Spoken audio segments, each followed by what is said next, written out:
Para saudara dan saudari yang Tuhan cintai, selamat pagi dan selamat bertemu lagi dalam renungan harian dari Paroki Santo Petrus dan Paulus Saragapura, edisi hari Jumat, tanggal 11 November 2022. Hari ini Gereja Semesta merayakan peringatan wajib Santo Martinus dari Tours, seorang uskup. Mengawali hari yang baru ini, kita hendak mendengar dan merenungkan sabda Tuhan. Marilah sebelum kita mendengar dan merenungkan sabda Tuhan, kita berdoa. Dalam nama Bapa dan Putra dan Roh Kudus. Amin. Allah Bapa Maha Pengasih, dalam diri Santo Martinus uskupmu, Engkau dimuliakan baik dengan hidup maupun dengan kematiannya. Perbaharuilah di dalam hati kami karya-karya agung rahmat-Mu yang menyatukan kami dengan cinta kasih-Mu. Bersabdalah ya Tuhan, kami siap untuk mendengarkan. Terpujilah Engkau Bapa, Putra dan Roh Kudus, kini dan sepanjang segala masa. Amin. Para saudara dan saudari yang Tuhan cintai, sabda Tuhan yang hendak kita dengar dan kita renungkan untuk mengawali hari yang baru ini pada peringatan wajib Santo Martinus dari Tours, seorang uskup, diambil dari Injil Lukas pasal 17 ayat 26 sampai 37. Tuhan bersamamu. Inilah Injil suci menurut Lukas. Pada suatu ketika, Yesus bersabda kepada murid-muridnya, sebagaimana halnya pada zaman Nuh, demikian pula kelak pada hari Anak Manusia. Pada zaman Nuh itu orang-orang makan dan minum, kawin dan dikawinkan, sampai pada hari Nuh masuk ke dalam bahtera. Lalu datanglah air bah dan membinasakan mereka semua. Demikian pula yang terjadi pada zaman Lot. Mereka makan dan minum, membeli dan menjual, menanam dan membangun, sampai pada hari Lot keluar dari Sodom. Lalu turunlah hujan api dan belerang dari langit dan membinasakan mereka semua. Demikianlah halnya kelak pada hari Anak Manusia menyatakan diri. Pada hari itu, barang siapa sedang ada di peranginan di atas rumah, janganlah ia turun untuk mengambil barang-barang di dalam rumah. Demikian pula yang sedang berada di ladang, janganlah ia pulang. Ingatlah akan istri Lot. Barang siapa berusaha memelihara nyawanya, ia akan kehilangan nyawanya. Dan barang siapa kehilangan nyawanya, ia akan menyelamatkannya. Aku berkata kepadamu, pada malam itu, kalau ada dua orang di atas ranjang, yang satu akan dibawa dan yang lain ditinggalkan. Kalau ada dua orang wanita yang sedang bersama-sama menggilang, yang seorang akan dibawa dan yang lain akan ditinggalkan. Kalau ada dua orang di ladang, yang seorang akan dibawa dan yang lain akan ditinggalkan. Para murid lalu bertanya, "Di mana Tuhan?" Yesus menjawab, "Di mana ada mayat, Di situ berkerumun burung nasar. Demikianlah sabda Tuhan. Para saudara dan saudari yang Tuhan cintai, dalam menjalani kehidupan kita, kadang-kadang kita mengidolakan tokoh-tokoh tertentu. Misalnya tokoh politik, artis, tokoh agama, dan sebagainya. Sah-sah saja orang mengidolakan tokoh-tokoh tertentu. Dan itu adalah hal yang wajar.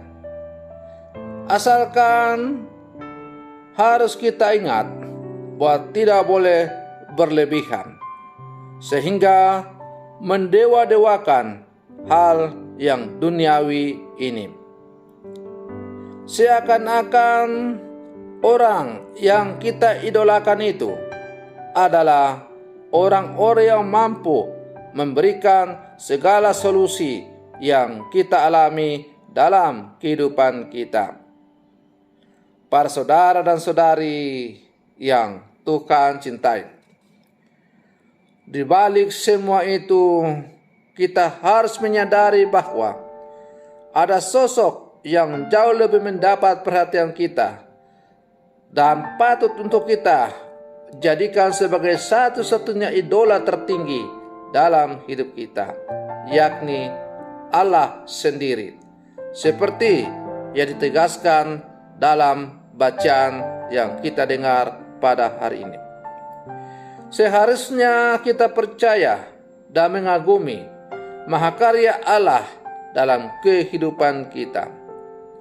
Oleh karena itu, melalui kitab kebijaksanaan, kita diajak untuk membenarkan bahwa kelak kita akan bertemu Sang Penguasa yang menjadikan segala-galanya. Para saudara dan saudari yang Tuhan cintai, maka melalui bacaan Injil yang baru saja kita dengar bersama, yang diperdengarkan oleh gereja pada hari ini, kita diajak untuk merenungkan tentang kedatangan akhir zaman, dan Yesus berbicara bagaimana seharusnya kita mempersiapkan diri ketika tiba hari Anak Manusia menyatakan dirinya.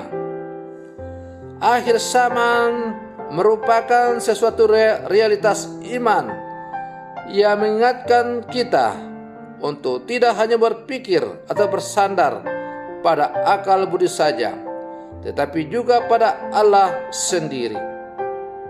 Maka yang terpenting bagi kita adalah menjaga sikap hidup dan mengikuti jalan kebenaran yang telah disampaikan Tuhan.